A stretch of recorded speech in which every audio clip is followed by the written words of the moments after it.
You know, Spencer, there's been something that's been eating away at my mind lately. Yeah? The injustices of the world, one in particular. Okay. A promise. Something we were promised as young boys. Okay. A bill of goods we were served, but we never got the product.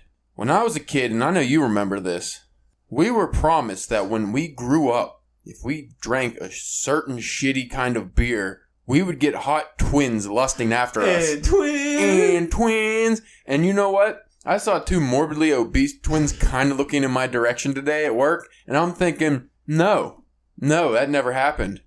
Not once. It's not those ones. No, not those twins. It's a different set? Believe it or not, I bet you there's more fugly twins than hot twins. Yeah, definitely. It's just like, I can't even express the sorrow once you really think about everything we were promised as young men or young boys when we grow up. It's like, oh, I drank all this shitty beer that I hated and I never got the twins. Did you drink it though? I don't remember what beer. Budweiser, maybe? Maybe it was probably Budweiser, yeah. Oh shit, are they a sponsor? No, they're not a sponsor. Who fucking... Sam Adams sponsors this shit? No.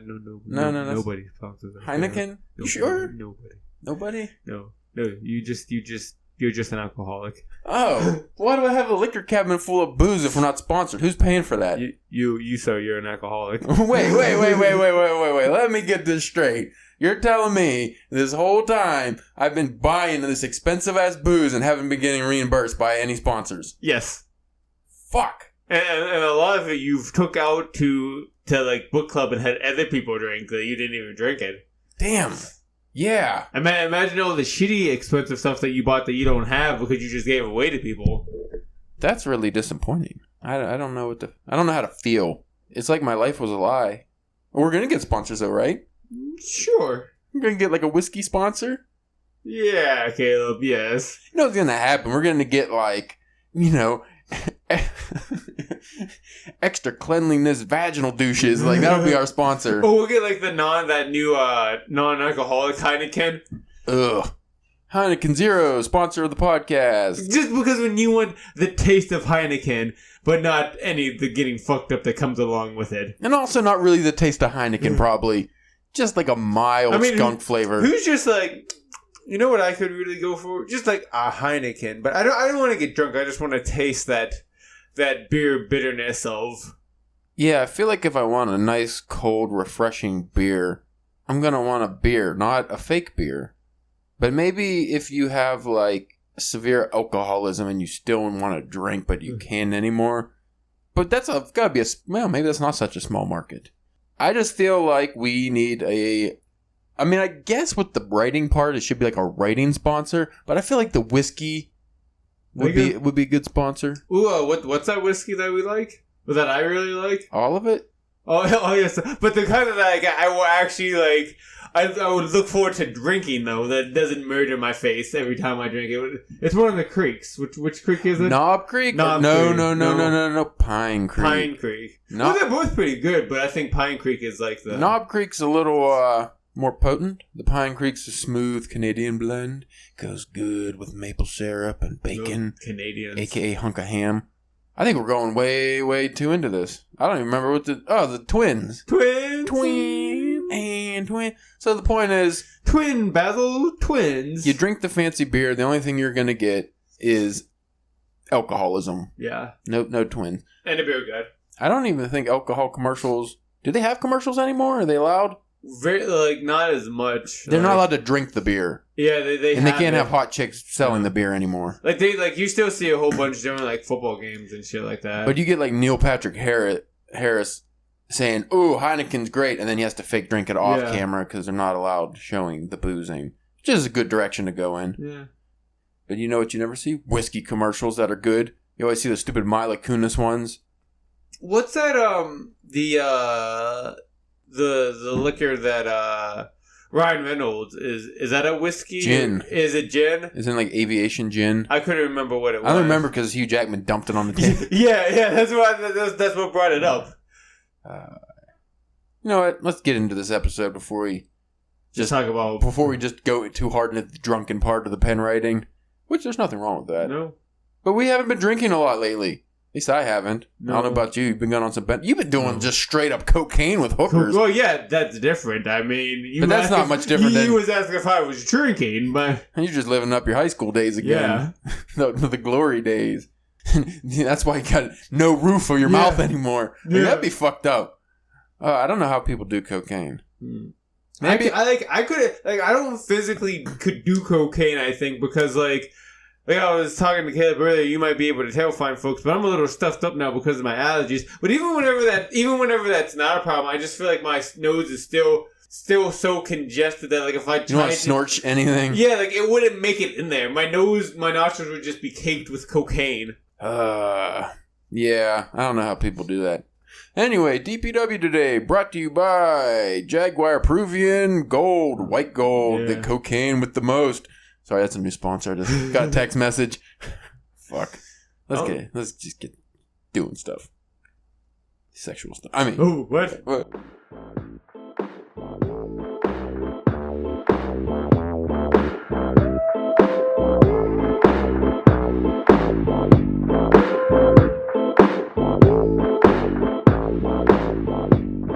Hey there, people. You are listening to the Drunken Pen Writing podcast with two cool guys.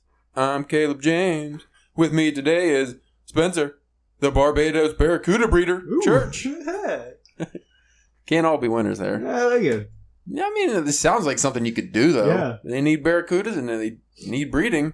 Somebody's got to do it. Somebody got to jerk off a barracuda into Yeah. You finger fuck those barracudas. Get them good. Yeah. Ooh, today we got a... Whoa. I'm drinking out of a 50-pound mug just in case anybody's wondering what pounding was. It's like a Thor mug. It's like something you would like Thor would drink out of. Well, normally this is my beer mug, but this is my coffee mug today, I guess.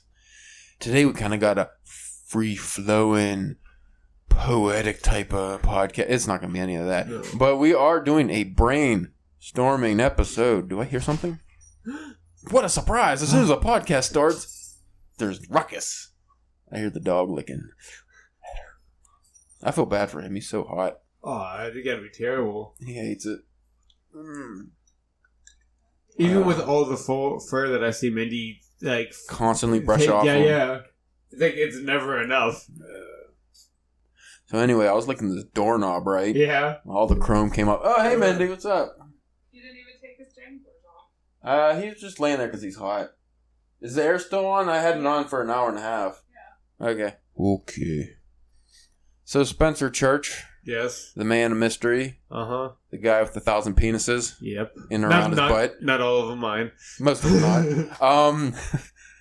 You kind of brought up, because we used to do a long time ago that I don't know if we ever published any because they were so terrible. Not the episode, just the quality. Yeah. The audio quality. Brainstorming sessions that we have done in the past. So we are bringing that back. And you were talking about writing a novel. Yes, I've been, I feel like I have a good handle on the flash fiction that we do for the website. And I've even current working processes of some short stories. And I feel like I'm handling those pretty well for the most part. So you want to dive into the long story format. Yes, I think that is the next level that I think I need to tackle here soon once I get these short stories done. You know, I don't want them caught before the horse, but, you know. Well, you have absolutely zero idea, title, or anything for this, which makes it extra fun. So first off, what kind of genre do you want to write in? Well, what do you think would be your strongest genre, and do you necessarily want to go that path, or do you just want to try something different? I think my strongest would have to be some kind of like horror, like not necessarily like monsterish, but like just like a fucked up kind of story, like right. With some weirdness or maybe like supernatural elements or things like that. That seems like a lot of things that I kind of gravitate to in my storytelling. Of everything kind of seems normal, and then there's just like this one little weird thing that's off, and all of a sudden it just takes a dramatic turn in a way. And usually lots of murder. Yeah. You usually end up having lots of murder at the end, or some kind of murder. Yeah, somebody normally doesn't make it. Yeah, I edit your work, so I see it's always murder. Well, you're right. When's the last happy story you wrote? I write some happy stories from time to time. You usually write murder. The last one I wrote, it was around. Was it last Christmas? I wrote it like a. That was a good story. I wrote a Christmas themed flash fiction story about this guy trying to find like the hot kid toy for his daughter. I think it was his daughter, and that one was nice. There wasn't like a severed head in a box or anything like that. But you also wrote a couple more flash fictions about Black Friday kids getting stomped. Yes, well, that's just from, as I said, you write what you know. The stomping part or just the seeing the stomping? A little bit of both. Well, that, like, as I was writing that, like, the vision I had in my head was in the beginning of, like, The Lion King, when Simba's trying to get through, oh, no, yeah, I got you. Trying to make it through, like, the antelope, that just murdered his father, like... The stampede. That's what was kind of going through my head as I wrote that. Fair enough. All right, so we're gonna go with horror. Yeah, because like I think my weakest would probably be like some kind of like fantasy or like a romance. Like I don't really. I thought you were like strong into transgender erotica. Well, or is that just what you like reading? Yeah, that's different. Too much belly button talk in those. That's weird. Like too much torso talk. Strong tone torso. Like why? I don't get it. Ripped, sweating. They just feel like that's the only part you can focus on without getting weird. Yeah. I don't know. I don't need to hear about the sweat going down into the belly button, pooling succulently. And it's never realistic because it's like, if it was realistic, they'd be like, and then it dripped into the belly button lint and just stayed there for a minute until it got soggy. The belly button lint floated to the top like an iceberg in the salt lakes of Utah prehistoric times. And then the penis ejaculated. Like, oh, wow, okay. All right. So, I don't know. My writing style, for a lot of times, usually I just come up with like a random idea and I'll work off of that. But often I find I get like just a cool title in my head and I actually work a story around the title. See, like title's always the last thing for me. I suck at naming things. So usually it's like the first thing I do. I come up with like a title or an idea related to a title and then I just work from there. So we'll have to do backwards for my method for you here. So title to be determined. You said a supernatural story. Yeah, that seems to kind of be like where is that like as we said, you edited a lot of my stuff. Is that accurate? Is that where you feel like a lot of my stuff goes? I definitely think there's some supernatural elements. Kind of, I get more of a Carrie feel than a Shining feel. Yeah. Like not necessarily ghost type of thing. Yeah. More of, like you said, just kind of things that are odd. Yeah, just odd little things. So that'll take out witches. Yeah. Mummies, werewolves. Slasher kind of guy. Slasher, Michael Myers. The comedian, not the murderer. Because he used to kill the box office, but now he's just... I don't know what he's killing. Our hearts, I guess, because his movies are... They don't really make movies anymore. Yeah, unless if it's a Shrek thing. Yeah, Love Guru. Sucked. Well, we're going supernatural here. Let's start with the setting. Alright. You go... Now, we always talk about doing a Pittsburgh-based setting because at least we rarely read work set in Pittsburgh. Yeah. And that's the kind of like, not necessarily herm turf, but it's close enough. See, I find in a lot of my work, I kind of gravitate towards a, like, Maine, Kentucky, like, place where it's just kind of wooded. Yeah. Not necessarily a secluded neighborhood, but like a small kind of area. I want to do more big city stuff or even like Pittsburgh-sized city stuff, but I never could really get a story. That'd be more urban fantasy, maybe. Well, at least that's the kind of the longest thing about like where we live. If you could always go outside of Pittsburgh, we have a lot of rural areas, just in Pennsylvania in general, because as you know, the school we went to, we were the inner city school. Just because we had more than white people there, and we had paved roads. I would say that maybe you can go in inner city, like because how our city is set up, south of Pittsburgh. It really is like we have some decent sized little cities, and then literally you can drive 5 minutes out of the city and it's just farmland everywhere. So maybe you can do like, the inner city kids that are at the school kind of end up out into the rural sticks, and then that's where your supernatural tale can take off. Yeah, because like I want to kind of stay away from like kind of like demons maybe, because like that's like the one of the short stories that I'm working on are very deep in like demons and hell and things like that. Well, let me make a suggestion for you, good sir. How about you go folklore style? Folklore, like bring in like actual make up your own Pennsylvania folklore. Okay. I'm thinking maybe like some kind of Native American spirit, or like maybe like a Pumpkinhead style. Yeah. Some kind of not necessarily demon possessed thing, but something that's brought on by kind of H.P. Lovecraft did that with Native American folklore. I think he had I remember there was one story he had. It was like this big mound, which are real things, like the biggest pyramid in North America. I forget where it's at, Oklahoma or somewhere. It's a Native American dirt mound, but it's considered like, man-made structure. But he had a story that it was like somebody ended up going into it. They could climb into it, and it was a whole city underneath the ground. And it was like these weird creatures and stuff.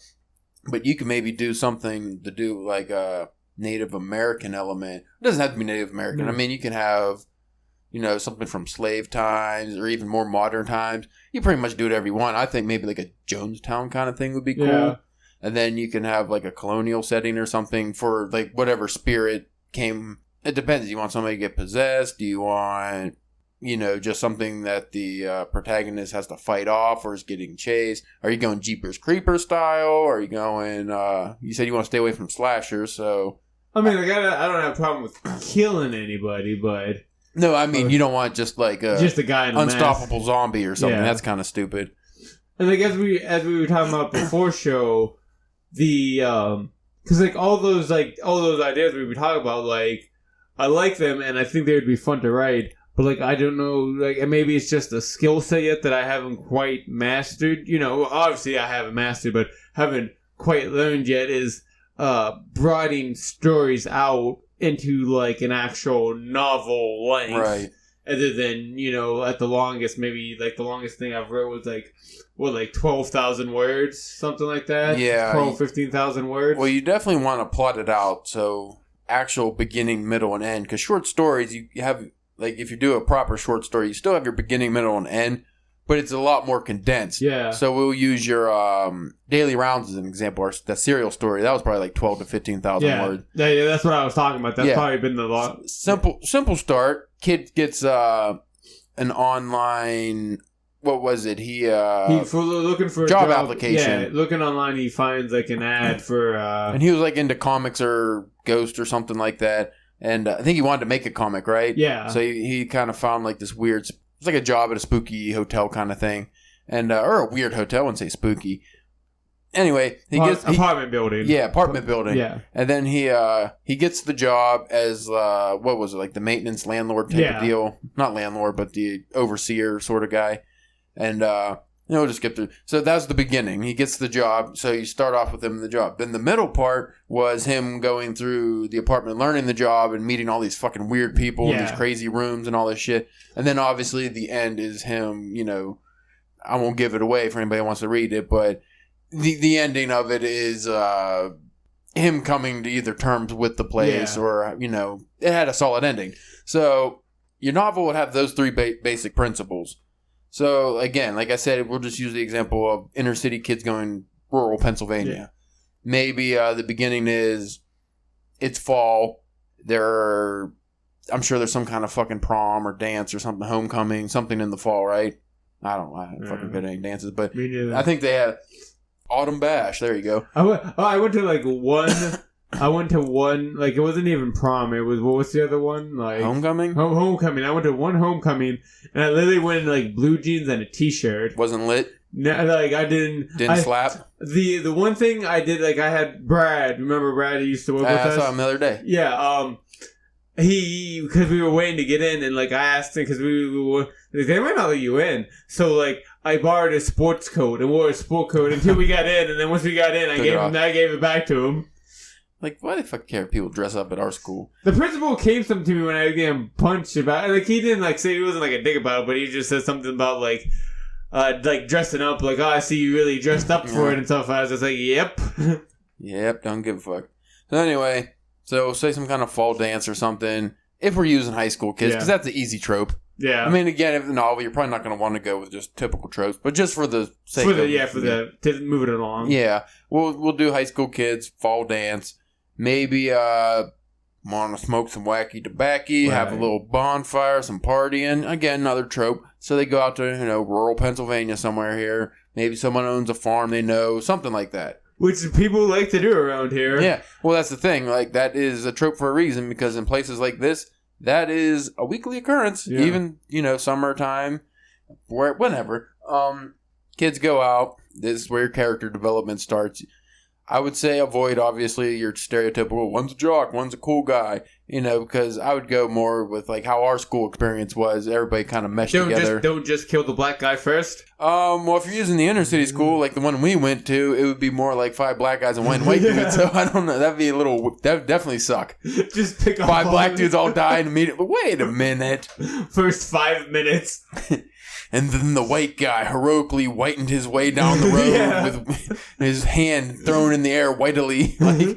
But, all right, so that's the setting. So let's say go to this farm that they think is owned by, usually it's some dumb, for a better word, bitch. Yeah. That's what they always are in these movies and stuff. So some dumb lady, some dumb young teenage girl, my uncle owns a farm, we'll go there. My cousin owns a farm, something like that. So they go to this farm. And then maybe they think they could just have a fire or something, right? Well, maybe like that farm's on like some kind of burial ground. There you go. So there's your setting.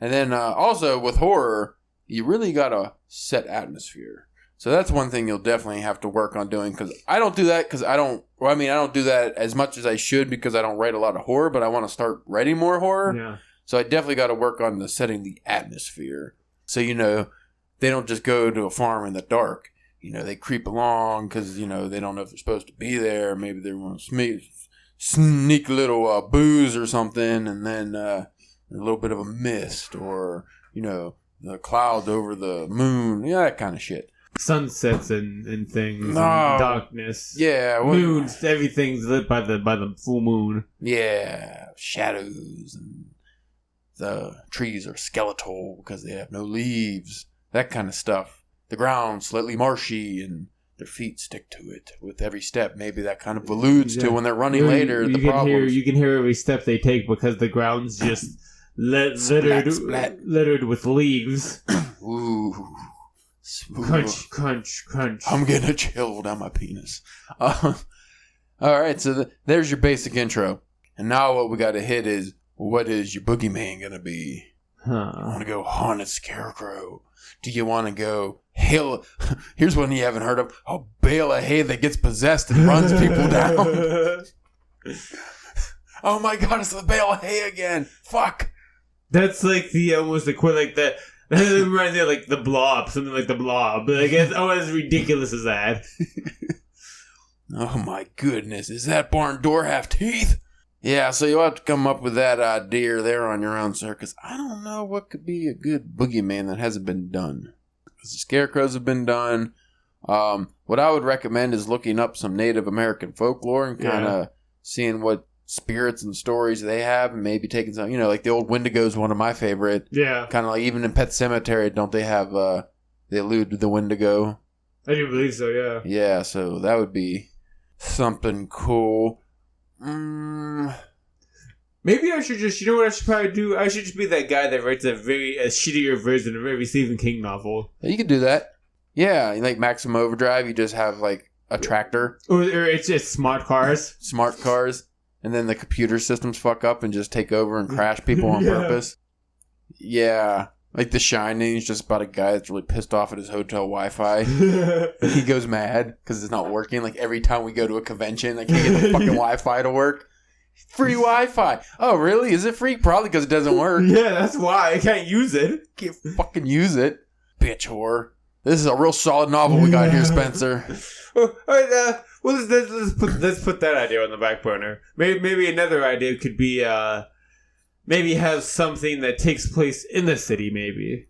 Actually, I just started writing a story, and literally the first paragraph of a story for our anthology. for Halloween because I want to write. I decided I'm just going to write some fresh stuff for that. I don't want to recycle. Good. Yeah, I want some fresh stories.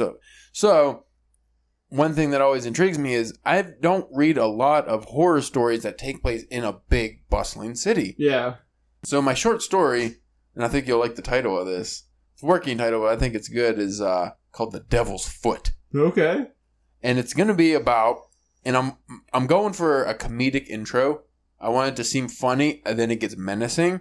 So, that is going to take some skill on my part, so I hope I can pull it off. But I'm thinking... my working idea, and like I said, I just started this, so my working idea is guy from like Nebraska, some shit little town, Nebraska, Idaho, wherever. He, I'm thinking alluding maybe he had like family problems or, maybe it was like he grew up with dumb rednecks or something and he wants to be something better for his life.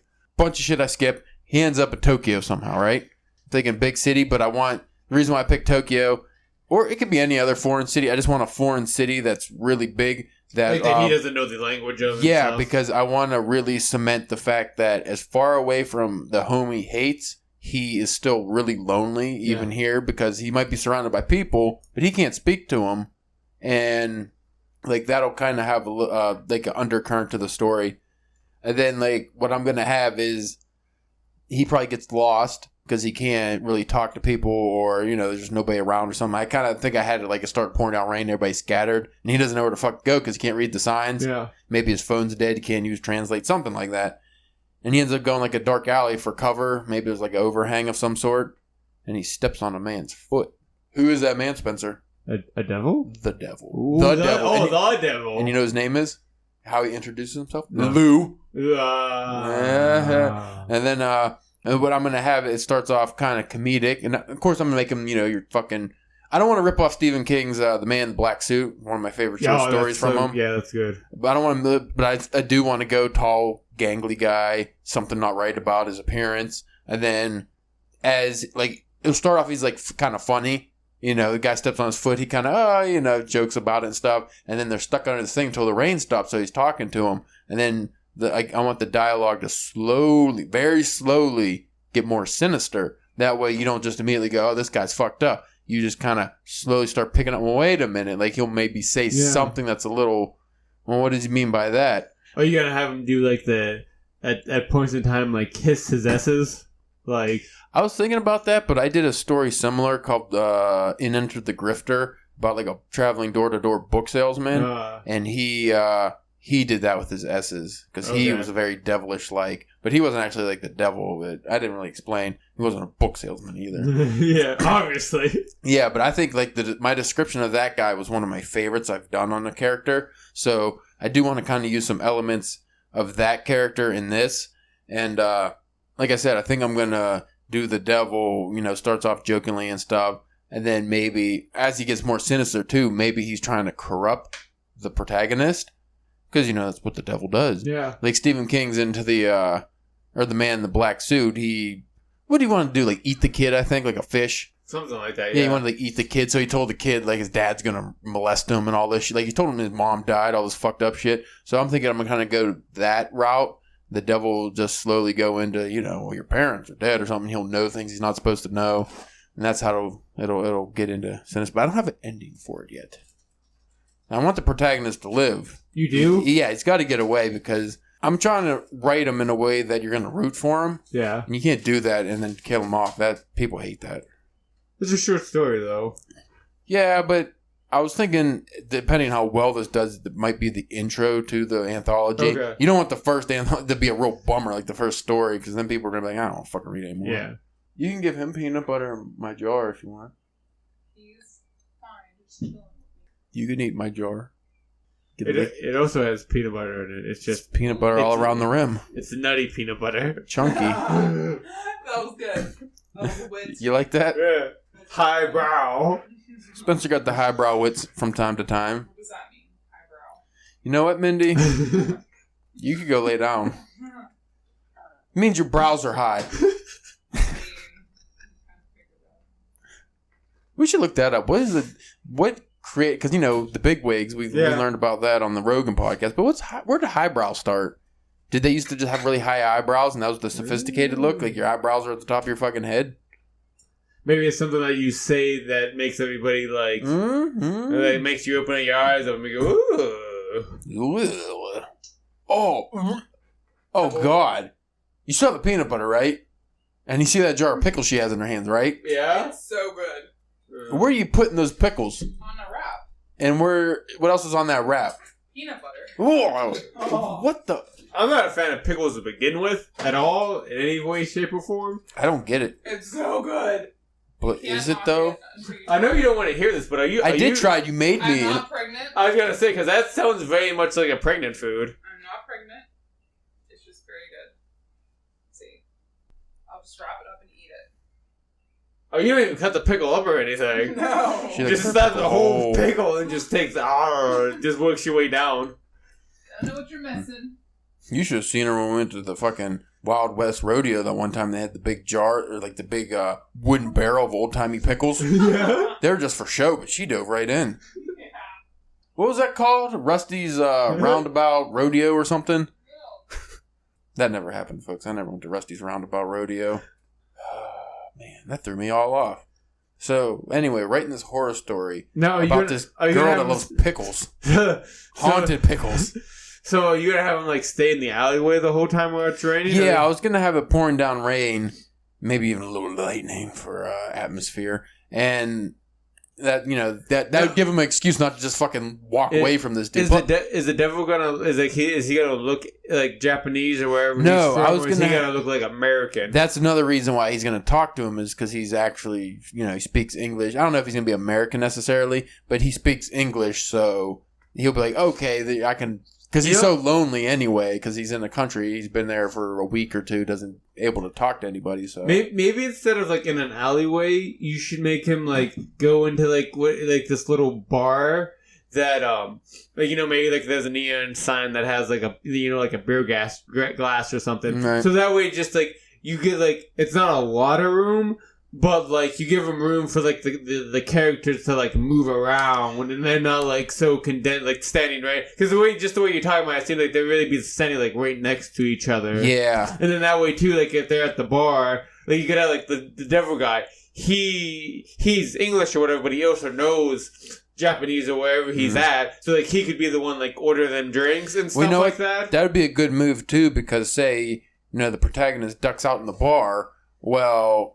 If he's just because of the rain, he ducks out in the bar. Well, he's gonna have to buy something. He doesn't want to be a douche, and like you said, he doesn't speak the language. Maybe all of a sudden, hey, I got him. And whatever. He does whatever it is, and and then he goes some Japanese words. He goes over to say thanks, and he sits next to him, and they just start having a conversation. And then he can't just get up and leave because he's hooked for the bill. He has to wait for the bill, and again, he can't speak English or Japanese, so. And it's also pouring down rain. Yeah, so maybe he'll stay a little longer. And that way the devil can't just go all creep mode either. He'd want to be more sly. And that way, too, you can also have, like, a couple other, like, drunks in there, so it's just not, like, the two of them. Like, you know what I mean? Yeah, I figure there'll be some other people in there, And then that gives it a reason, too, why the Japanese people aren't so focused on these two guys just talking because they can't understand them. Yeah.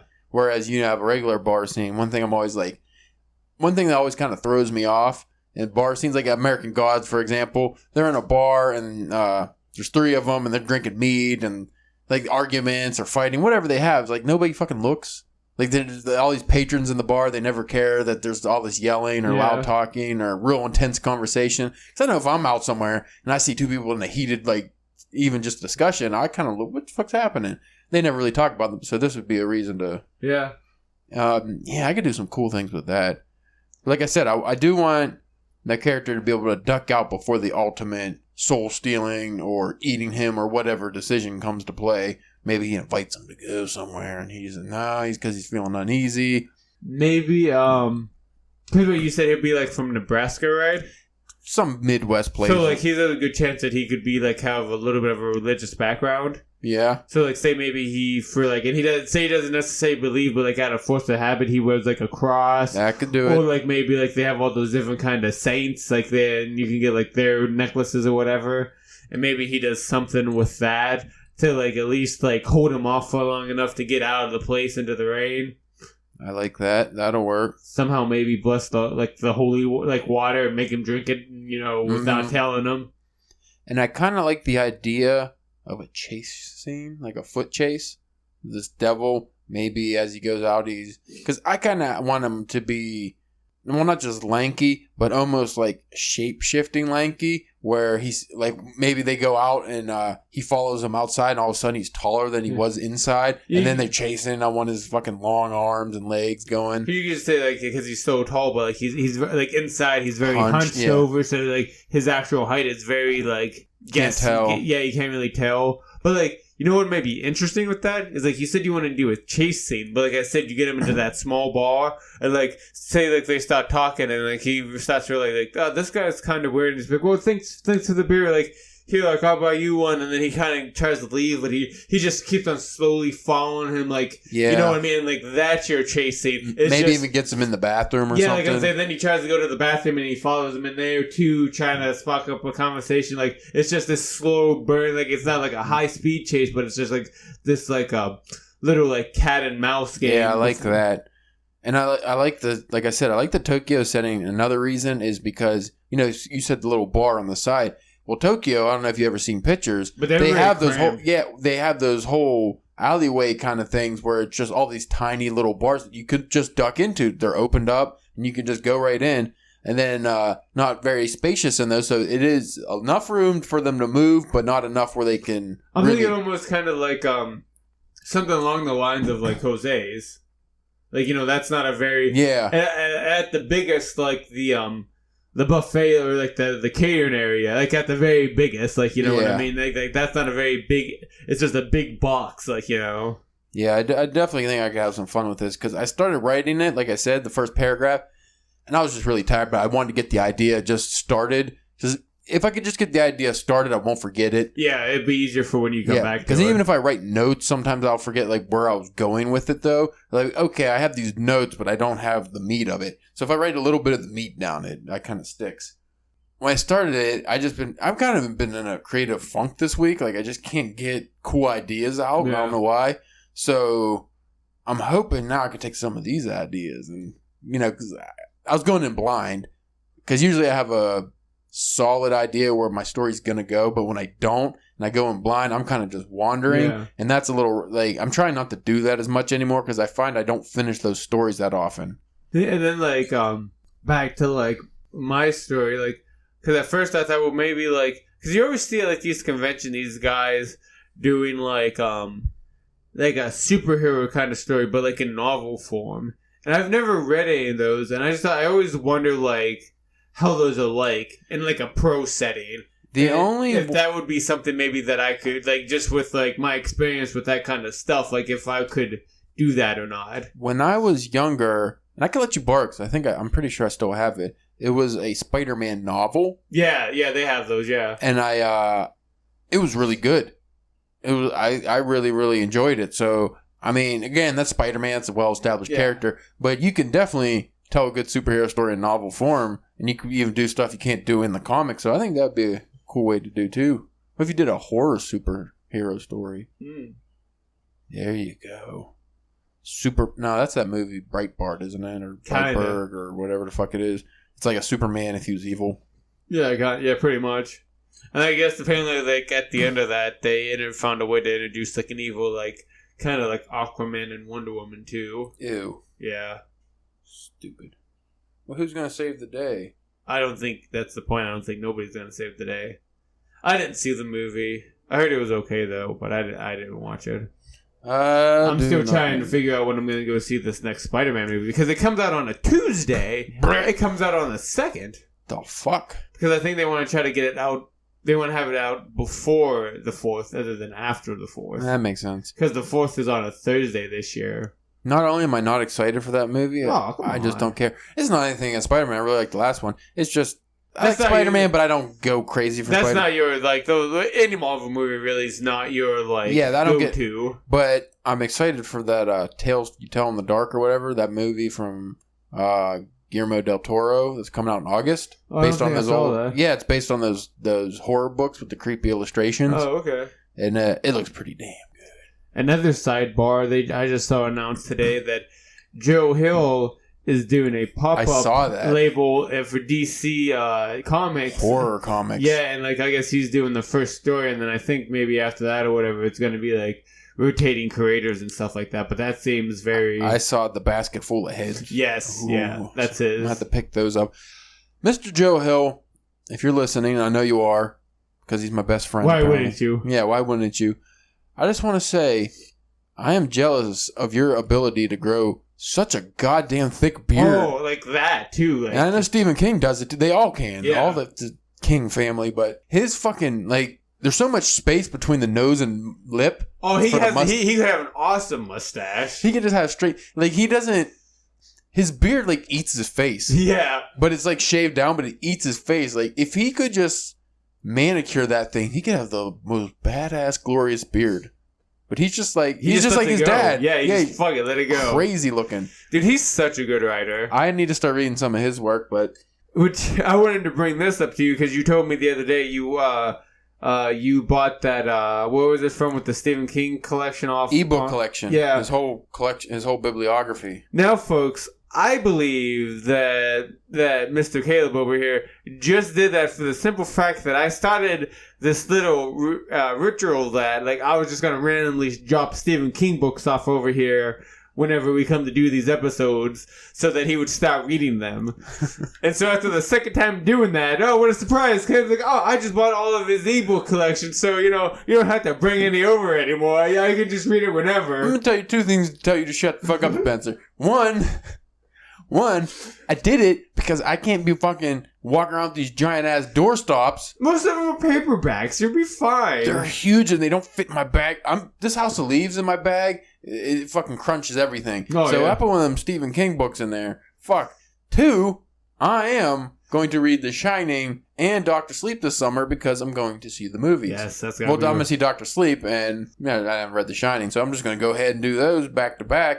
So, shut up, Spencer. I got the ebooks now. It's more convenient. Yeah. We're gonna have to go whenever. We're gonna have to go see that and then like do like a review about it. I'm so excited because it looks good. Oh, if it's anything like the book is really really good. But it is going to be a sequel of the movie The Shining, so I'm wondering how much different it will be from. That's why I want to read the book. Yeah, because it's definitely going to be different. But it's made by the guy who did the Haunting the Hill House, which I really liked. I don't know if you watched that show. It was awesome. no, I didn't watch it. It's fucking great. You should have watched it. Ooh, I have an idea for your novel. Okay, Two gay guys. all right, that's it. No, it's 2019. That's not scary. But it's two gay guys. One of their penises becomes possessed. Ah, Ooh, guess who's No, that's a terrible idea. What are you talking about? just start singing. I was going to do some ragtime, but I can't think of anything off the top of the head. I can think of ragtime songs when I'm drunk, but when I'm not, nothing. Oh, my baby, oh, my honey, oh, my sweetie pie.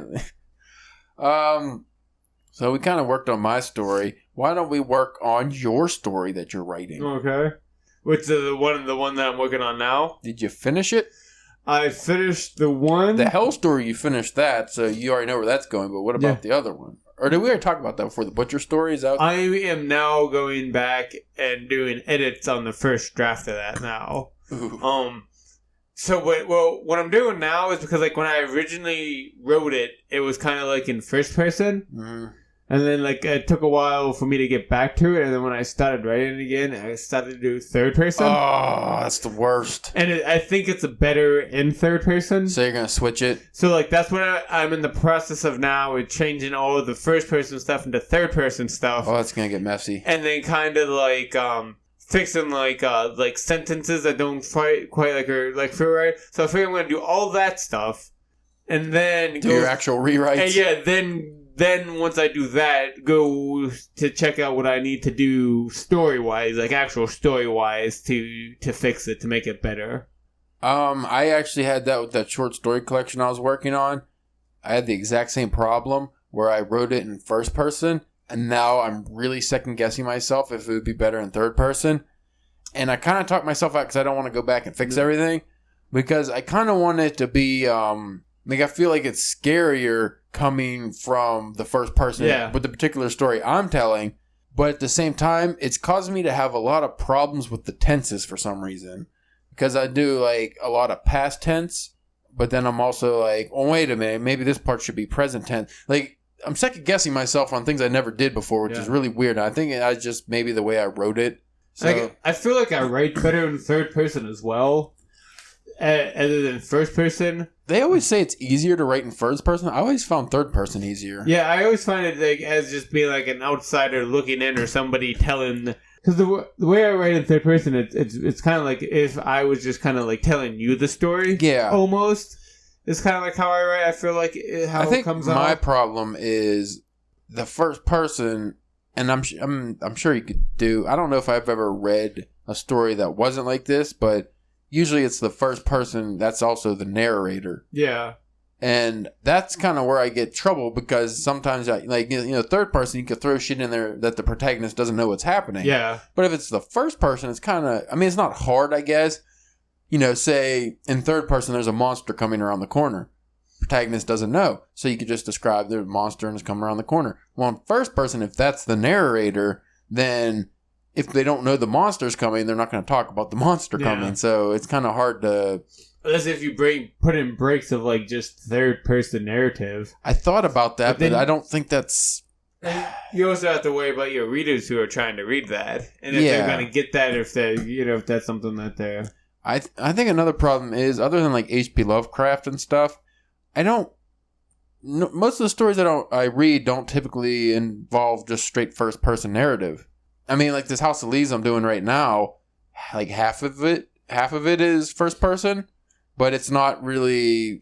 Mostly, it's like a narration, but it's not necessarily like the story progressing. Yeah. And like I get that too. Like I don't have a problem. Like say if like in your book you're doing like a third person, but then like for a chapter you have that chapter be first person to tell a certain like part of that story and then go back to the third person. I think as long as you do that craftily, that's not a problem. Well, what I decided to do with this collection, because like we talked about in the past, it's about a guy who ends up in hell, which is in the form of a giant, like, endless hotel. Yeah. And he's going through the corridors. We both have hell-based stories. I always like Hellraiser. I always like two things, hell stories and labyrinths. So... You kind of mixing, you're getting both of those words there with that story. Yeah, exactly.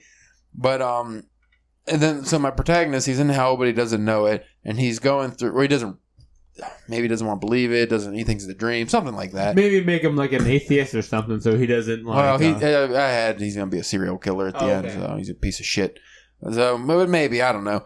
Serial killers can still be atheists. Oh yeah, that's sure can. But anyway, so he ducks out into like certain rooms because these creatures are chasing him, and so he'll duck out into a random hotel room, and then whoever he meets in that hotel, it's their personal hell, and then it'll kind of like either he's going to watch their story or they tell their story, whatever it is, but I'm going to have the individual stories in third person. So his story's first person from his perspective, their stories are in third person. That's another reason why I didn't go back and change that. Yeah. Because I think that'd be kind of a cool way to do it. Because one thing like I find when I read things that are in, say, present tense, like a whole book in present tense or a whole book in first tense, sometimes I do get a little burnt out. Yeah. Like you just kind of want a little bit of a change or something different, which kind of any narrative structure, if it's the same throughout the whole thing, you might get a little burnout if it's too long. Especially if it's all of the same person too. Yeah, like Stephen King's Carrie, he breaks that up. You have Carrie's story, but then he has like the whole thing about psychic phenomena and stuff like that. I mean, this House of Leaves obviously is way too broken up, but most books I have, they kind of break it up a little bit. Like most books I read, like the story is broken up, even if it's just, not necessarily info dump, but I'm trying to think, like Andy Weir's story, Artemis. Yeah. It was about the main chick, and that was first person, right? I believe it was first person. Wasn't it from her point of view? But then I also would switch, like he had the letters in there. Yeah. Remember her and her pen pal? Yeah. And he had, so like if you really I stop like those. I heard people say that they didn't like that part of the books. I like those little things. Yeah, I really enjoyed it for the reason I'm saying. It kind of broke it up. If you notice, most books you read, the narrative does kind of change or has just parts that breaks it up. And usually don't even think about it. Because, if it's a good book, you just kind of read it. But if you just have a book that's straight boring, not boring, like Matt Holland's another example, Hair of the Dog. That was from multiple people's perspectives. Yeah. But I guess what I'm saying is, you don't want a story, like, at least for me, I don't want a whole novel that is just one guy's, perspective and that's it. Like, I don't want just A to Z, one guy going through his daily life or whatever it is. You know, you want to introduce another character, maybe have some from their view. You just want to, like when you watch a TV show, it's not just one person and that's it. I mean, I'm sure there's novels out there that are like that. But I honestly can't really think of too many I've read where it's just the one focus and that's it. Like one focal point. Yeah.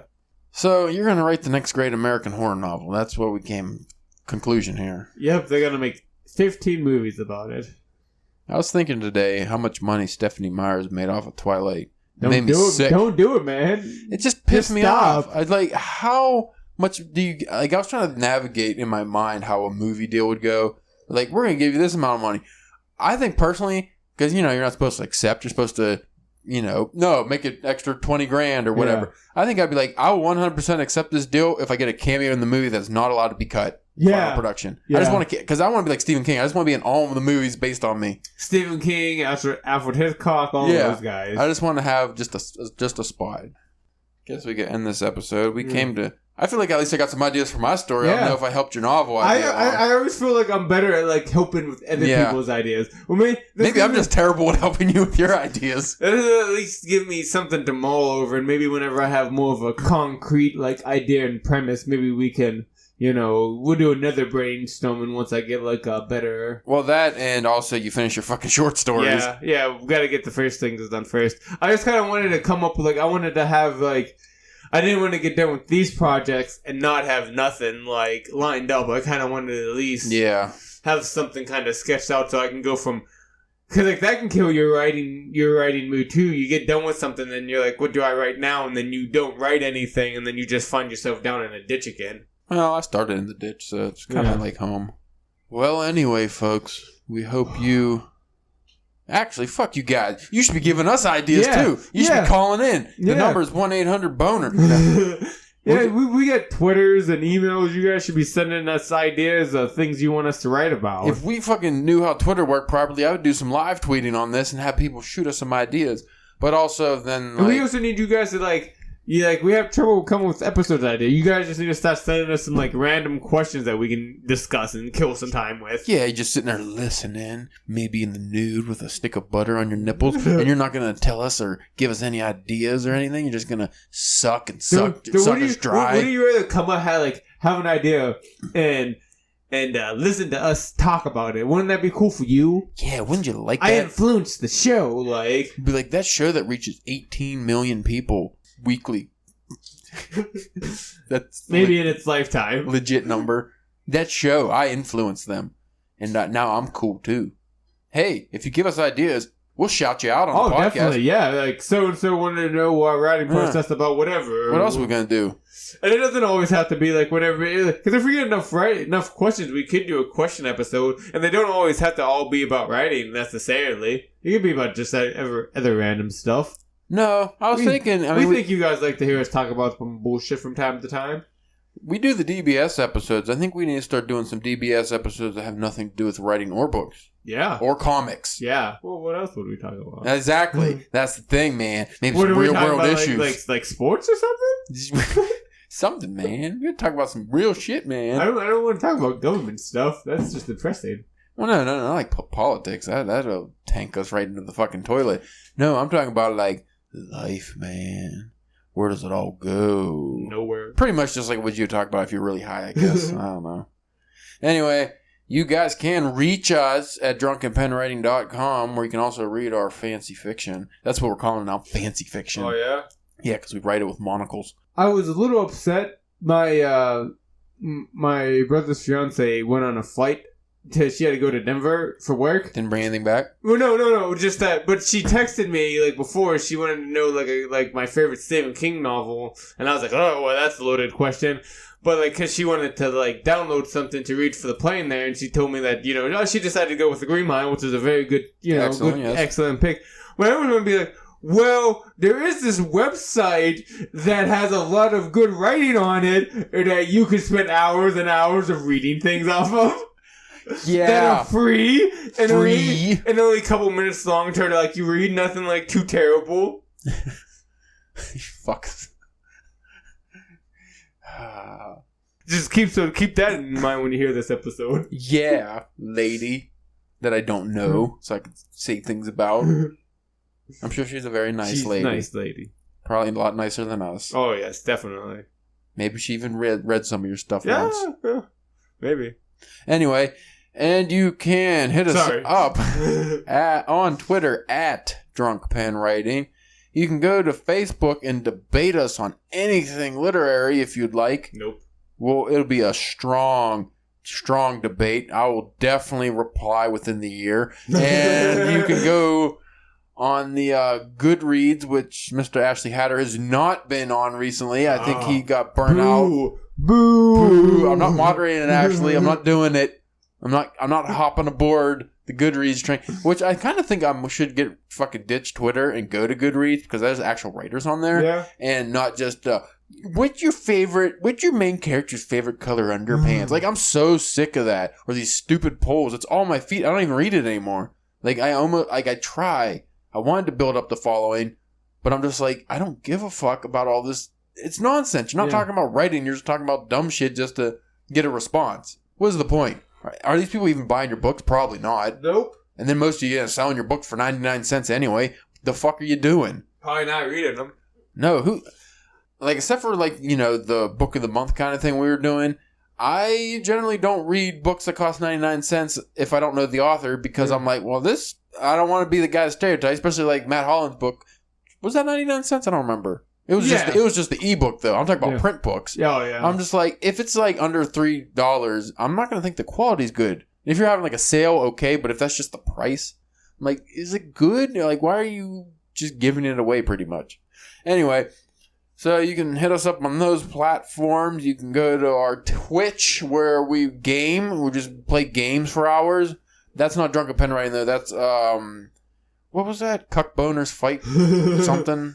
That's a different website that you go to. Oh, that's the other one I run. Yeah, that's the other one you run. Yeah, shit, I forgot about that. Oh. That's your other business. We need another fucking business. Make some damn money. Need something to pay for this podcast. I worry if we ever start a Patreon, that we're gonna have to like have fucking rewards or something. Like, I'm out of time, man. That's the problem. I don't have the time to do this stuff. We need a guy. Yeah. That we don't have to pay. We need an intern. We need a desperate intern. If we can, you know what? Maybe I'll just fork over the $100 or whatever it costs and just get like an LLC. So it's like we're an actual company. Then maybe we can get an intern. We'll pay you in coffee. Yeah. We'll give you free beer. All the free beer you want. It'll be a fun place to work. I was like, you just hear in the background of the podcast, clear out that fucking mess, you shithead. Like, why is the fucking table sticky? We can't podcast with sticky table. Get over here, Gunther. Hey, Skylar, did you fucking wash the dishes yet? Like, yeah, but I feel like you're just making them do your household chores. Shut up. Shut up, Spencer. You don't know. You don't know what Gunther and Skylar do. Oh, we got two now. Yeah, you gotta have Gunther and Skylar. Okay. One of them's gotta be the bitch. You know what the other one is? Also the bitch. This is an alpha bitch and a beta bitch. You need two bitches, but you need one of the bitches to tell the other bitch what to do. So he's the bitch's bitch. That's the way accurate. When we both worked at Walmart, that's kind of what we were. We were the bitches of the bitches' bitches. Bitches, man. Bitches. 99 problems, and they're all bitches. All of them. All of them. Just a bit. The one problem I don't have, making money. Making money. Because I'm rich, bitch. And I wish. If I was rich, our studio would be balling. We'd have some goddamn Alex Jones gay frog pictures if we were balling. We didn't tell the fans about that. Because that made it into the one episode, right? I don't remember. Whenever you played him the song. Oh, the song, yeah. Yeah, definitely. That made it into that one episode, right? Yeah. Just so they know what we're talking about. Alex Jones had a rant about gay frogs, and somebody made a remix of it on YouTube, and it's fucking hilarious.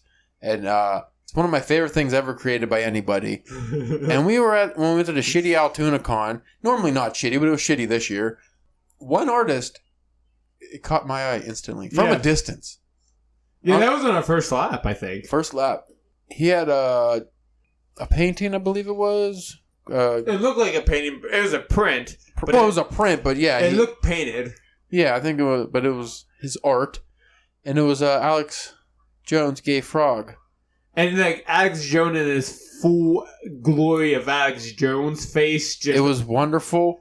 And I said, here, good sir. I would like to purchase one Alex Jones painting, and threw down a $500 bill with Whoopi Goldberg on it. So that's real currency where I come from.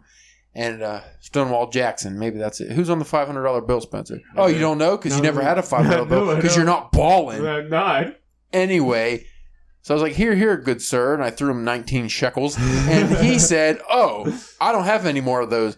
And I just want to be like, how about the one that's hanging up, you fuck? He's like, you got to go on my Etsy site. Not even my, anything else, just Etsy. I'm like, ooh. You don't even have an actual website. You're on Etsy? And then, nothing wrong with selling shit on Etsy. It's just kind of, the online junkyard. And then he's also like, oh, Flea but market. you can get, buy 2, get 1 free, but you also have to pay for shipping, dude. Like, fuck you, dude. Like, I just wanted this sweet Alex Jones. I felt like Jonah Hill in the 40-Year-Old Virgin when he's in the eBay store and he wants to buy the fucking shoes with the fish in them. Yeah. The platform shoes. And he looks at her and he's like, I'd like to buy these, please. And she goes, oh, you have to buy them on eBay. You can't. This is just a fucking front or something. You can't buy it in here. And he's like, I don't understand. So you have to go online to buy this. And he's like, I'm holding these in my hand. I would like to buy these now. How about I give you money and you give me these sweet shoes? So no, it doesn't work like that. That's exactly what this guy was doing to me. I'm just like, it's right there. I can see it. If you're obviously not going to sell it because, you're out, how about I give you my 19 shekels and it's not like that book of stamps and you take it. And it's not like that was the original. It was a print itself. And it's like, you can make more prints. Obviously, you're going to make more prints because you're out. Why wouldn't you make more prints of it? Why is he out? Because it's sold? It's like the only thing probably anybody ever bought. And he looked very offended that I wanted that. I don't know if you caught that. Like, he just kind of seemed like maybe he thought we were just a couple right-wing assholes. Because, like Alex Jones' audience. He's like, oh, fucking these kind of guy. No. I just wanted the fucking... I was going to hang it in our studio. Yeah. And now I can't. And very upset about it. I'm reeling. Yeah. I never got over that. And if I ever see that guy again, not only am I not going to buy his Alex Jones painting, I'm going to fucking break his whole booth. And I'm going to kick him in the glasses. And I'm going to touch him with my thumb in his eye. Oh, okay, yeah, that's where it's going. Ric Flair style. What did you think I was going to do? Woo! A man can dream of having an awesome podcast studio. If we got some sweet Patreon money, we can afford it. This is why you listen to After the Credits, kiddos. After the credit. We should start having after credits segment. We have cold intro. Why not after credits? I feel like we do enough. Marvel style. Because it worked for them. Why wouldn't it work for us? That's a lie. I've had some after credits on here when we say something really ridiculous. I'm like, I don't think we could say this on the show necessarily without getting in trouble. But if like the music plays and only the people that aren't paying attention, or they're like drunk or high, so they just let it roll after the music. Or they've listened to an episode and they have an idea what we talk about. Like it's like when it gets to that stuff, they're not as like, oh, that's par for the course. That's the first thing they're listening to. Yeah. Oh shit. Whoopi Goldberg. Whoopi Goldberg. What are the odds that I would say Whoopi Goldberg's name and she's calling you? Is it the Whoopi Goldberg, or is that just somebody in your phone named Whoopi Goldberg? It's the Whoopi Goldberg. No eyebrows and all, huh? No eyebrows. That's crazy, man. She won an Oscar, that lady. Yeah. That vibrating fucking really weirded me out. Really loud. Well, I just want that goddamn Alex Jones painting. Right? No, maybe I should just commission somebody for that. We should. Yeah. I feel like this has happened before. Didn't I also see awesome art somewhere before I wanted to buy? Because it's rare I want to buy somebody's art because I don't have anywhere to put it. And then I remember finding something very awesome, and then they didn't have it. It's always like the one thing.